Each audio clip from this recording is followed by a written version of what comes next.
ಹೋಗ್ತಾ ಇದ್ರಮ್ಮ? ಶೌಚಾಲಯ ಹೋಗ್ತಾ ಇದೀವಮ್ಮ. ಅಲ್ಲಮ್ಮ, ಬಯಲು ಶೌಚಾಲಯ ತಪ್ಪಲ್ಲಮ್ಮ, ಹೆಣ್ಮಕ್ಳಿಗೆ ರಕ್ಷಣೆ ಇರಲ್ಲ.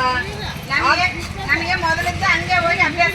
ಆ ಅಭ್ಯಾಸ ತಪ್ಪಮ್ಮ. ಯಾಕಂದ್ರೆ ಚಿಕ್ಕ ಮಕ್ಕಳು ಓಡಾಡ್ತಿರ್ತಾರ, ವಯಸ್ಸಾದವ್ರು ಓಡಾಡ್ತಿರ್ತಾರ. ಏನಮ್ಮ, ನೀವು ಬಯಲು ಶೌಚಾಲಯ ಹೋಗ್ಬಾರ್ದು.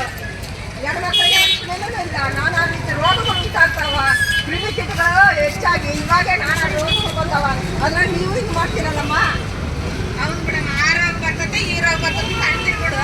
ನಮ್ಮ ಮನೆ ಬಾತ್ರೂಮ್ ಇಲ್ಲ, ಮತ್ತೆ ನಾವೆಲ್ಲಿ ಹೋಗ್ಬೇಕು? ನಮ್ಮ ಕೊಟ್ಟ ಪಂಚಾಯತ್ ಸಾರ್ವಜನಿಕ ಶೌಚಾಲಯ ಐತೆ, ಅಲ್ಲಿ ಹೋಗ್ರಮ್ಮ. ಯಾರೇ ಕ್ಲೀನ್ ಇಟ್ಟಿವಿ ನೋಡಮ್ಮ ನೀವು.